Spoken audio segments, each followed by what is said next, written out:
হাঁচু! বাপরে, কি ভীষণ ধুলা জমেছিল তোমার গায়ে।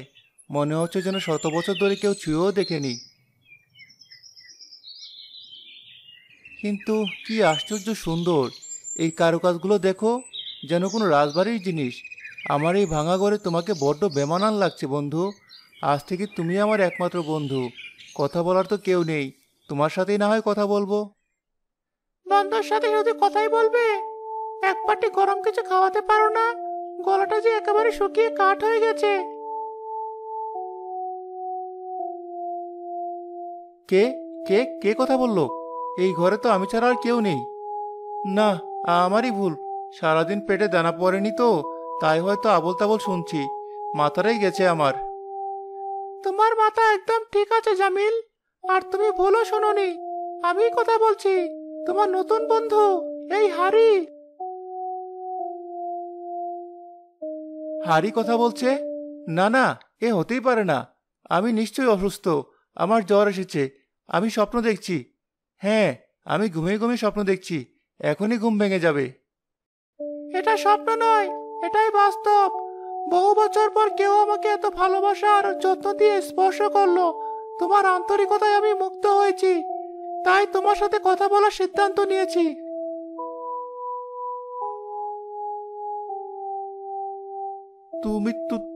তুমি কে? তুমি কি জিনিস? কোনো জিন বা পরি নও তো, যে আমার ক্ষতি করতে এসেছো? আমি কোনো জিন বা পরী নই।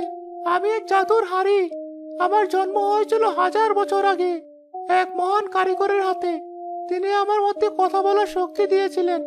আমি নিজের ইচ্ছায় পৃথিবীর যে কোনো খাবার রান্না করতে পারি, আর রান্না করার সময় জগতের শ্রেষ্ঠ গল্প শোনাতে পারি।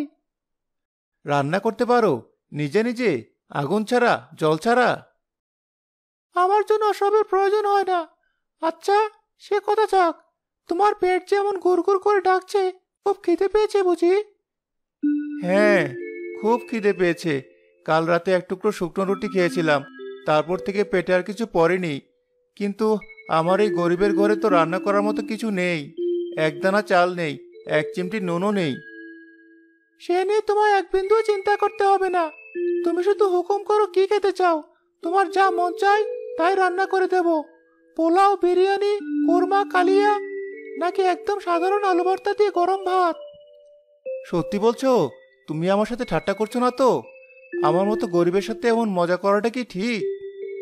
আমার মতো জ্ঞানী হারি কি কখনো ঠাট্টা করে? একবার পরীক্ষা করে দেখো। প্রথমবার, তাই কোনো দাম লাগবে না। তাহলে আমার জন্য একটু গরম ভাতের সাথে ঘন করে মসুর ডাল আর একটা আলু সেদ্ধ করবে, যদি তোমার কষ্ট না হয়। অনেকদিন এমন সাধারণ খাবারও খাই না।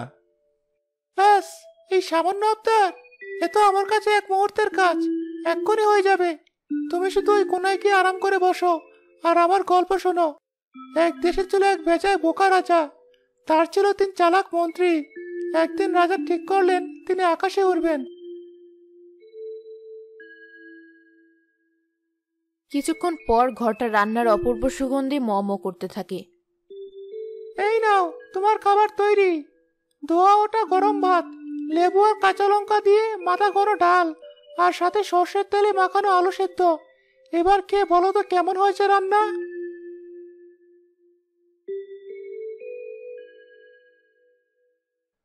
আহ, এত অমৃত!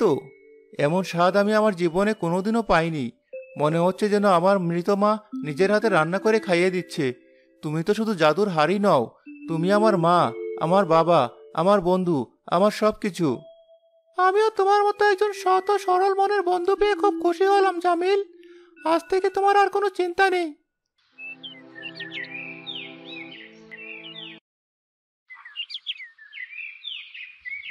জামিল, বাবা ঘরে আছিস নাকি? আছি চাচি, ভেতরে আসুন। কি ব্যাপার, সকাল সকাল আমার কথা মনে পড়লো যে?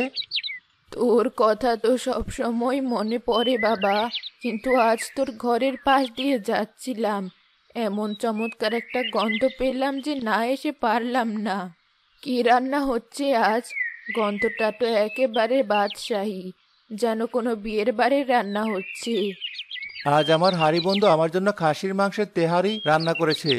নেবেন নাকি একটু খেয়ে দেখবেন? তোর হারি বন্ধু? সে আবার কেমন কথা? হারি আবার বন্ধু হয় নাকি? তুই কি আজকাল পাগল টাগল হয়ে গেলি?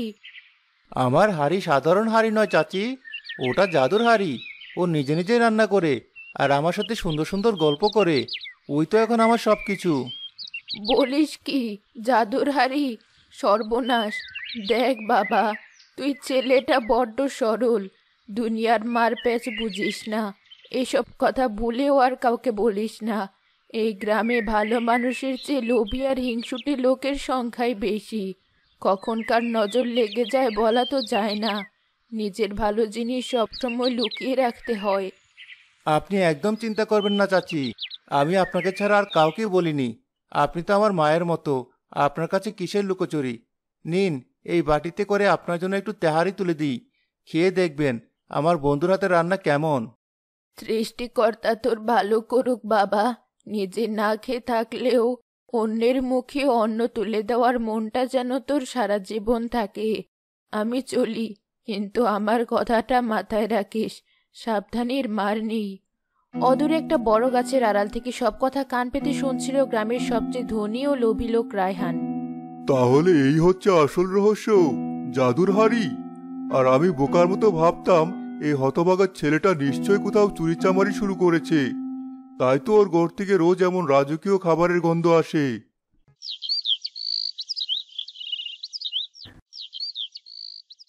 পরদিন দুপুরে জামিল নদীতে স্নান করতে গেলে সে সুযোগে রায়হান তার কুঁড়ে ঘরে ঢুকে। এই তো সেই হাড়ি। কি সুন্দর দেখতে, একেবারে সোনার মতো চকচক করছে। আজ থেকে তুই আমার সোনার হাড়ি, আমার ভাগ্য বদলে দেওয়া জাদুর চেরাগ। আমাকে নিচে নামাও চোর! তোমার নোংরা লোভী হাত আমাকে স্পর্শ করার সাহস কি করে হলো? তুমি আমার বন্ধু নও, আমি তোমার সাথে যাব না। ওরে বাবা, তাহলে বুড়ির কথা অক্ষরে অক্ষরে সত্যি। তুই তো কথাও বলতে পারিস, তাহলে তো আরো মজা হবে। তুই এখন থেকে আমার গোলাম, আমি যা বলবো তাই করবি। চল আমার সাথে, ভালো ভালো চললে ভালো, নইলে এমন আছাড় মারবো তোর সব জাদু নিমেষেই উড়ে যাবে। তুমি আমাকে ভয় দেখাচ্ছ মূর্খ! তুমি জানো না লোভের ফল কি সাংঘাতিক হয়? তুমি তোমার লোভের আগুনে নিজেই ছারখার হয়ে যাবে। এখনো সময় আছে, যেখানে ছিলাম আমাকে সেখানেই রেখে দাও, নইলে এমন পস্তাবে যে জীবনে আর কোনোদিন লোভ করার কথা ভাবতেও পারবে না। তোর মতো একটা জড়বস্তুর উপদেশে আমার কিচ্ছু যায় আসে না। তোর কাজ রান্না করা, তুই রান্না করবি, বাকি সব আমি বুঝবো। চল বলছি, বেশি কথা বললে তোর মুখ আমি বন্ধ করে দেব। তোর বকবকানি শোনার জন্য আমার জন্ম হয়নি। রায়হান হাড়িটা নিয়ে নিজের বিশাল বাড়ির দিকে রওনা দেয়।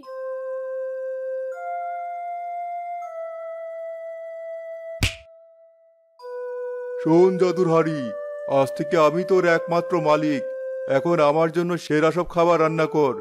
আর কোনো গরিবের মতো ডাল ভাত বা আলু সেদ্ধ নয়, আমার জন্য বানাবি রাজকীয় পোলাও, খাসির রেজালা, মুরগির রোস্ট, চিংড়ির মালাইকারি, শাহি টুকরা, ফিরনি। যা যা ভালো খাবার এই দুনিয়ায় আছে সব এক এক করে আমার সামনে হাজির কর এক্ষুনি। আমি আগেই বলেছি তুমি আমার মালিক নও, তুমি একজন চোর। আর আমি চোরের জন্য রান্না করি না। কি?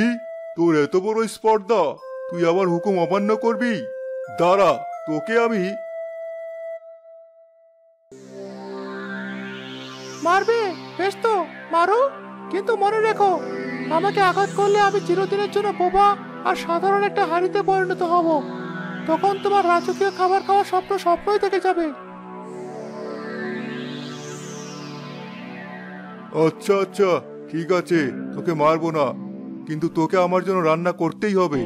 আমার ভীষণ খিদে পেয়েছে, আমি হুকুম করছি, এখনই রান্না শুরু কর।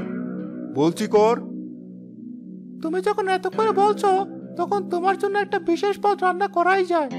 তোমার মতো লোভী মানুষের জন্য একটা বিশেষ খাবার, যা খেলে তোমার 7 জন্মের লোভ মিটে যাবে। হ্যাঁ হ্যাঁ, এই তো লাইনে এসেছিস। কি রান্না করবি তাড়াতাড়ি বল, আমার জিভে জল এসে যাচ্ছে।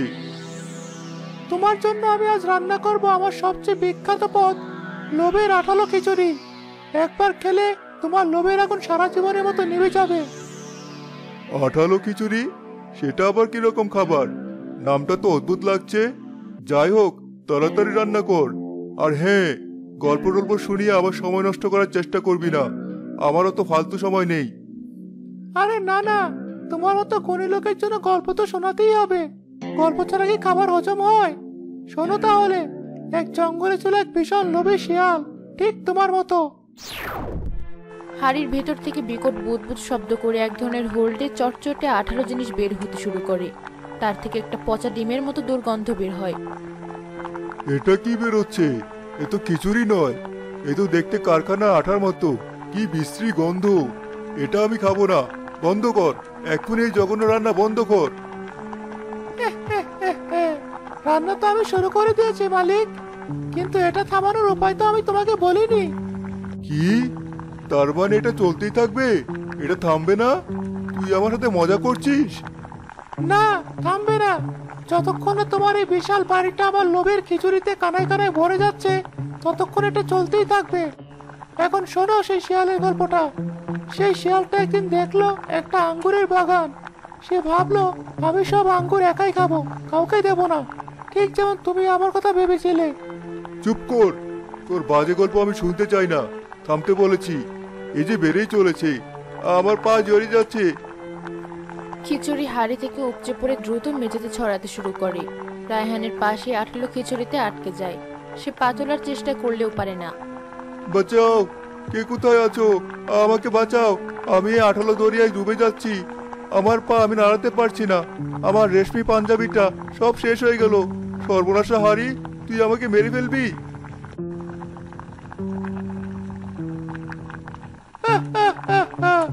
কেমন লাগছে আমার বিশেষ রান্না, লোভী মালিক? আরো খাবে? এখনো তো তোমার ঘরের অর্ধেকে ভরেনি। আমার খিচুড়ি তোমার সারা বাড়ি ভরিয়ে দেবে। তারপর সারা গ্রাম সবাই জানবে রায়হানের লোভের কথা। তোমার সম্মান, তোমার অহংকার সবই আঠার নিচে চাপা পড়ে যাবে। না না, দোহাই তোর, আমাকে মাফ করে দে। আমি ভুল করেছি। আমি মহাপাপী। আমি আর জীবনও লোভ করব না। কোনোদিন কারো কোনো জিনিসে হিংসে করব না। দয়া কর, আমাকে বাঁচা। আমি যে দম বন্ধ হয়ে মরে গেলাম রে।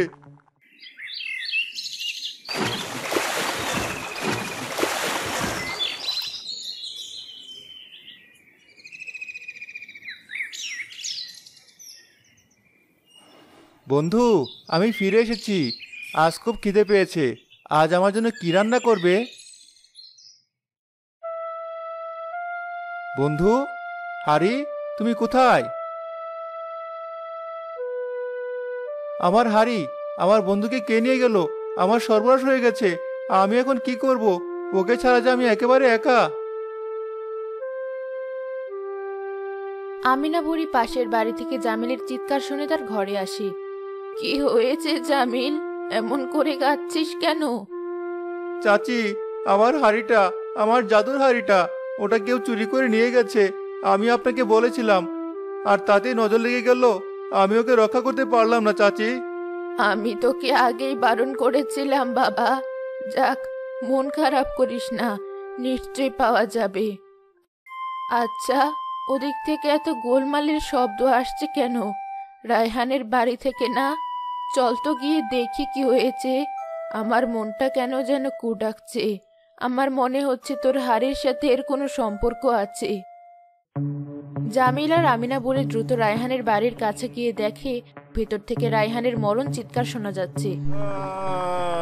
বাঁচাও, বাঁচাও! জামিল ভাই আমার, তুই এসেছিস? তুই আমাকে বাঁচা। এই শয়তান সর্বনাশা হাড়িটাকে থামা। আমি তোর হাড়ি চুরি করেছিলাম। আমি মহাপাপী, আমি লোভী। আমাকে মাফ করে দে। এই হাড়িটাকে তুই ফিরিয়ে নিয়ে যা। আমি আর খিচুড়িতে দম বন্ধ হয়ে মরে গেলাম। আমার সব আসবাবপত্র সব নষ্ট হয়ে গেল। বন্ধু, এবার দয়া করে থেমে যাও। অনেক হয়েছে। লোকটা তার অন্যায় শাস্তি পেয়ে গেছে। আর কষ্ট দে না ওকে।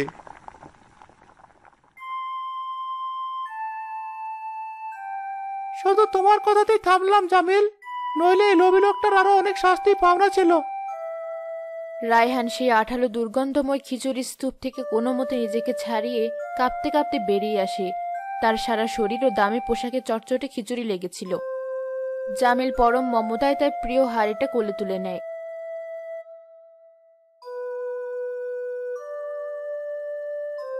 জামিল, আর কোনোদিন আমার মনে লোভ বা হিংসা আসবে না। আমি আমার পাপের প্রায়শ্চিত্ত করব। তুই আমাকে ক্ষমা করে দে ভাই। আমি আপনাকে ক্ষমা করে দিলাম রায়হান চাচা, কিন্তু একটা কথা সারা জীবন মনে রাখবেন, লোভে পাপ আর পাপে বিনাশ। চলো বন্ধু, আমরা আমাদের ঘরে ফিরে যাই। আমারও আর এক মুহূর্ত এই লোভীর বাড়িতে থাকতে ভালো লাগছে না। কি বিশ্রী জায়গা। চলো, তোমার ওই শান্ত ঘরটাই আমার জন্য শ্রেষ্ঠ।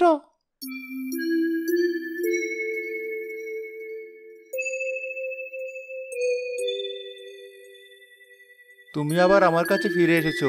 আমি যে কি পরিমাণ খুশি হয়েছি তা তোমাকে বলে বোঝাতে পারবো না। আমি তো ভেবেছিলাম তোমাকে বুঝি আমি সারা জীবনের জন্য হারিয়েই ফেললাম। তুমি ছাড়া আমার যার কেউ নেই।